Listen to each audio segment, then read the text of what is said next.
প্রিয় শিক্ষার্থীবৃন্দু, আজকে আমরা সূচক ধারার এই অঙ্কটা সলভ করব। তো এখানে যখন আমরা n তম পদ বের করতে যাব, অর্থাৎ ধারার অঙ্ক করার শুরুতেই আমাদের কি করতে হয়, n তম পদ বের করতে হয়। টার্ম অফ n সমান, এখানে আমরা দেখতেছি যে ধারাটা আছে, ধারাটার এই একের নিচে যদি একটা এক মনে করি, আমরা ফ্যাক্টোরিয়াল এক মনে করি, তাহলে 1 2 3 4 নিচের যে সিরিজ সেটা ফ্যাক্টোরিয়াল n তম পদ কত হবে, ফ্যাক্টোরিয়াল n হবে। অর্থাৎ 1 2 3 4 এভাবে যেহেতু হয়েছে, 1 নম্বর পদে 1, 2 নম্বর পদে 2, 3 নম্বর পদে 3, 4 নম্বর পদে 4 হবে, তাহলে ফ্যাক্টোরিয়াল n হবে n তম পদ। উপরের অংশটা যেহেতু প্রত্যেকটা পদে এক একটা সিরিজ, তাহলে n তম পদটা এখানে কি হবে, 1 + 2 + 2 স্কয়ার + 2 কি প্লাস ডট ডট ডট এভাবে চলতে থাকবে। কতদূর পর্যন্ত চলবে, যেহেতু এটা n তম পদ বের করতেছি, তো এখানে পদ সংখ্যা n সংখ্যক পর্যন্ত হবে। কতদূর পর্যন্ত, n সংখ্যক পর্যন্ত এটা এইভাবে চলতে থাকবে। অর্থাৎ এখানে যেমন 4 থাকার কারণে 4টা পদ, এখানে 3 থাকার কারণে 3টা পদ, 2 থাকার কারণে এখানে 2টা পদ। ঠিক একইভাবে যদি এই ধারাটার n তম পদ হয়, নিচের n, তাহলে n সংখ্যক পদ আমরা পাবো।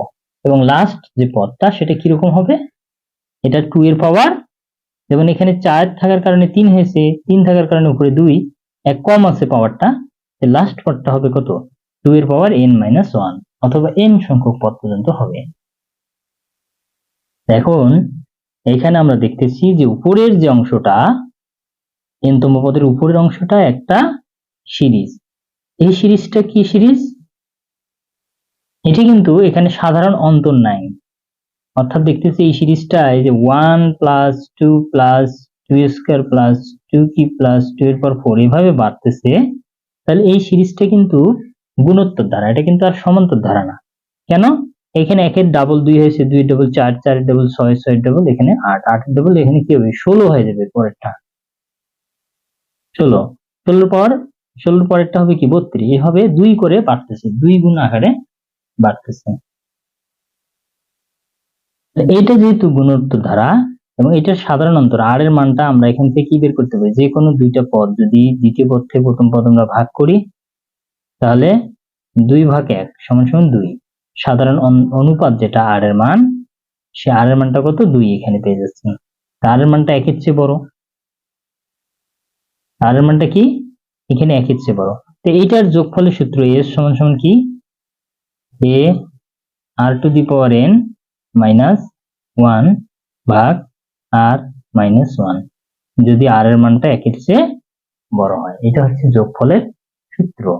এই গুণোত্তর ধারা, এটা একটা, এই গুণোত্তর ধারার সমষ্টি নির্ণয়ের সূত্র হচ্ছে এটা। এই সূত্রটা যদি আমরা এখানে বসাই দেই, তাহলে উপরেরটা যেহেতু একটা গুণোত্তর ধারা, গুণোত্তর ধারায় এটার সূত্রটা হবে a r⁴n - 1, নিচে হবে r - 1, এই উপরের অংশটার জন্য। আর নিচে কি আছে, ফ্যাক্টোরিয়াল n আছে, অর্থাৎ 1/n অংশটা কিন্তু থেকে গেল, নিচেরটা থেকে গেল, আর উপরের অংশটার জন্য এই অংশটা হয়ে গেল।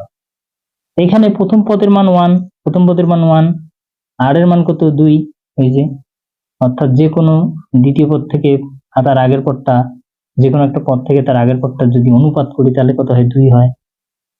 তাহলে n - 1, r মানে হচ্ছে 2 - 1 into 1/n। তাহলে এখানে দেখতেছি 2 এর পাওয়ার n - 1, নিচে হয় 1, নিচে হয় 1 into 1/n।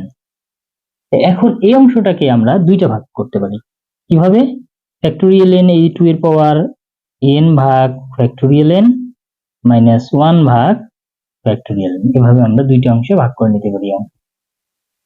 এই অংশটাকে দুইটা ভাগ করে লিখতে পারি এভাবে।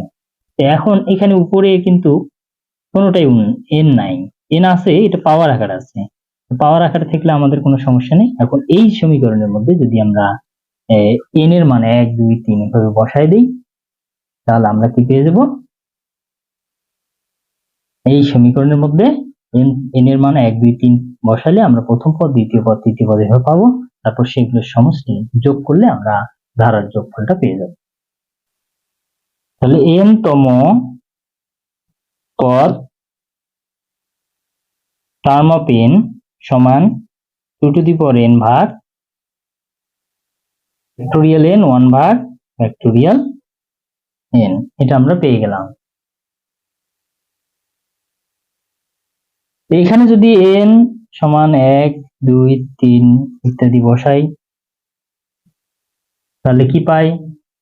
যখন n এর মান 1 বসাবো টার্ম অফ 1 সমান সমান 2 এর পাওয়ার 1 ভাগ ফ্যাক্টোরিয়াল 1 মাইনাস 1 ভাগ ফ্যাক্টোরিয়াল 1। যখন n এর মান 2 বসাবো 2 এর পাওয়ার n এর মান 2 ভাগ ফ্যাক্টোরিয়াল 2 মাইনাস 1 বাই ফ্যাক্টোরিয়াল 2। যখন 3 বসাবো 2 এর পাওয়ার 3 নিচে ফ্যাক্টোরিয়াল 3 মাইনাস 1 ভাগ ফ্যাক্টোরিয়াল 3। যখন 4 বসাবো 2 এর পাওয়ার এখানে 4 ভাগ n এর মান 4 মাইনাস 1 ভাগ n এর মান 4। তাহলে এভাবে হচ্ছে। এভাবে যদি অসীম পর্যন্ত চলতে থাকে, এটা আমরা যোগ করি, তাহলে যোগফল s সমান সমান কি হয়? সবগুলোর যোগ হবে। সবগুলোর যোগ বলতে আমরা এই সিরিজটাকে যোগ করব 2 এর পাওয়ার 1 ভাগ ফ্যাক্টোরিয়াল 1 প্লাস 2 এর পাওয়ার স্কয়ার ভাগ ফ্যাক্টোরিয়াল 2, এটা 2 এর পাওয়ার কিউব ভাগ ফ্যাক্টোরিয়াল 3, 2 এর পাওয়ার 4 বাই ফ্যাক্টোরিয়াল 4, এভাবে অসীম পর্যন্ত এই সিরিজটা। তারপরে কি আছে? এখানে মাইনাস আছে, মাইনাস দিয়ে নিলাম। দেওয়ার পর এখন এই সিরিজটা লিখবো। এই সিরিজে প্রথম কি আছে? 1 by factorial 1, 1 by factorial 2, 1 by factorial 3, এইভাবে লিখলাম 1 বাই ফ্যাক্টোরিয়াল 4। এভাবে অসীম পর্যন্ত চলবে। এখানে আমরা প্লাস লিখেছি, কেন লিখেছি? সবগুলোই কিন্তু যোগ করছি, এই সবগুলোই আমরা যোগ করতেছি। এখানে যেহেতু মাইনাস আছে, মাইনাসটা আমি আগে কমন নিয়েছি সবগুলোর থেকে, সবগুলোর থেকে মাইনাস হলো, আর এই সবগুলো আমরা যোগ করলাম। যোগ করার পরে এখানে কয়টা সিরিজ পেয়েছি? দুইটা সিরিজ পেয়েছি। এই দুইটা সিরিজের এইখানে একটা সিরিজ, এখানে যে সিরিজটা আছে এই সিরিজটা ই টু দি পাওয়ার এক্স এর সিরিজের সাথে কিছুটা মিল আছে। কিসের সাথে? এই e to the power x, e to the power x সমান কি 1 প্লাস এক্স ভাগ factorial 1, x square by factorial 2, x cube by factorial 3, এভাবে ই টু দি পাওয়ার এক্স। এইখানে দেখতেছি 1 টা নাই, এখানে এক্স এর জায়গায় 2, এক্স এর জায়গায় কি আছে? 2 আছে। অর্থাৎ এখানে যদি আমরা ই টু দি পাওয়ার 2 দেই তাহলে এই সিরিজটা কিন্তু হয়ে যাচ্ছে। অর্থাৎ 1 plus 2 by factorial 1, 2 square by factorial 2, 2 cube by factorial 3, এভাবে হয়ে যাচ্ছে। এই সিরিজটাই হচ্ছে। এই সিরিজটার এই যে এই পর্যন্ত আছে, এই পর্যন্ত, এইটুক থেকে এইটুক আছে। তাহলে এখন এইটুক সমান আমরা কি লিখতে পারি? ই টু দি পাওয়ার 2 মাইনাস 1 লিখতে পারি। অথবা এটাকে আমরা এভাবে একটা 1 যোগ করে এভাবে লিখতে পারি এক লাইন।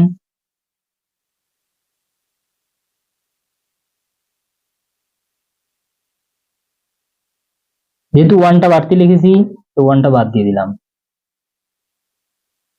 মাইনাস। এখানেও একটা যদি 1 লিখি বাড়তি, এখানেও একটা 1 নাই, তাহলে 1 plus 1 by factorial 1, 1 by factorial 2, এভাবে লিখলাম ইনফিনিটি পর্যন্ত।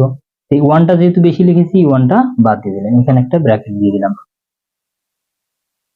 কি করছি? এই সিরিজের সামনে একটা 1 যোগ করে নিয়েছি, আবার এই 1টা বাদ দিয়েছি। এই সিরিজের সামনে একটা 1 লিখেছি, এই 1টা আবার বাদ দিয়ে দিয়েছি।